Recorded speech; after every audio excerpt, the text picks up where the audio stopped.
అంబేద్కర్ విగ్రహాన్ని ధ్వంసం చేసిన వారిని వెంటనే అరెస్టు చేయాలి.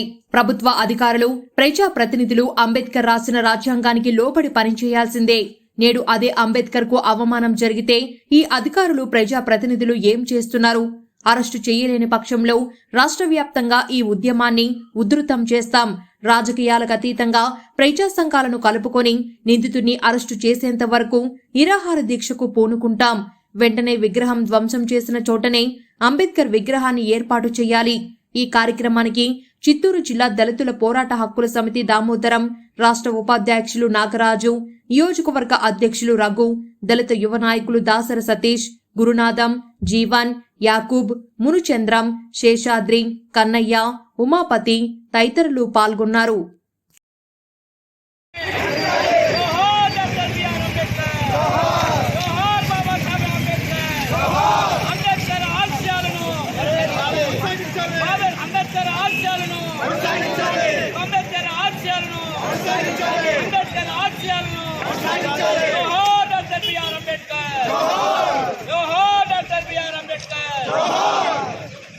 అంబేద్కర్ విగ్రహాన్ని పడగొట్టిన దుండగులను వెంటనే అంబేద్కర్ విగ్రహాన్ని పడగొట్టిన దుండగులను వెంటనే అంబేద్కర్ విగ్రహాన్ని పడగొట్టిన దుండగులను వెంటనే డాక్టర్ బిఆర్ అంబేద్కర్,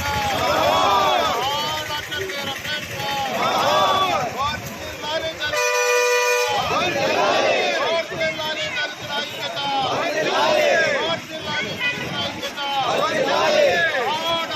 అంబేద్కర్. భారతదేశ వ్యాప్తంగా కాకుండా ప్రపంచ వ్యాప్తంగా గుర్తింపు పొందినటువంటి భారత రాజ్యాంగ నిర్మాత ఒక దళితులకే కాదు, అందరికీ ఈరోజు రాజ్యాంగాన్ని, చట్టాన్ని రచించినటువంటి బాబాసాహెబ్ అంబేద్కర్ యొక్క విగ్రహాన్ని ఎస్ఆర్ పురం పక్కన ఉన్నటువంటి ఆ మండలం ఉన్నటువంటి పాతపాలెంలో ధ్వంసం చేయడం తీవ్రంగా మేము ఖండిస్తున్నాం. ఆడు ఉన్నటువంటి పోలీస్ అధికారులు, మీరు కూడా ఉద్యోగాలు చేస్తున్నారు, అధికారులు కూడా ఉద్యోగం చేస్తున్నారంటే భారత రాజ్యాంగ నిబంధన ప్రకారం మీరు ఉద్యోగాలు చేస్తున్నారు. అలాంటి భారత రాజ్యాంగాన్ని రచించినటువంటి అంబేద్కర్ విగ్రహాన్ని విధ్వంసం చేస్తే పోలీస్ అధికారులు ఏం చేస్తున్నారని కూడా దళిత హక్కుల పోరాట సమితిగా రాష్ట్ర తరఫున మేము ప్రశ్నిస్తున్నాం. అధికారులు సూటిగా ప్రశ్నిస్తున్నాం.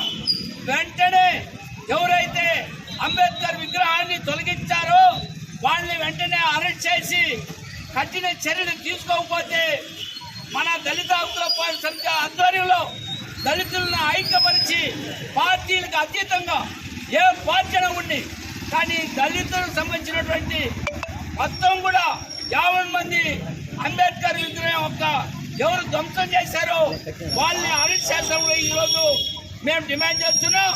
ఈరోజు ఈ కొత్తపల్లి మిట్టలో జరుగుతున్నటువంటి యూత్ దళితుల నాయకులందరూ కూడా ఈ కార్యక్రమాన్ని పెట్టారంటే చాలా హర్షించదగ్గ విషయం.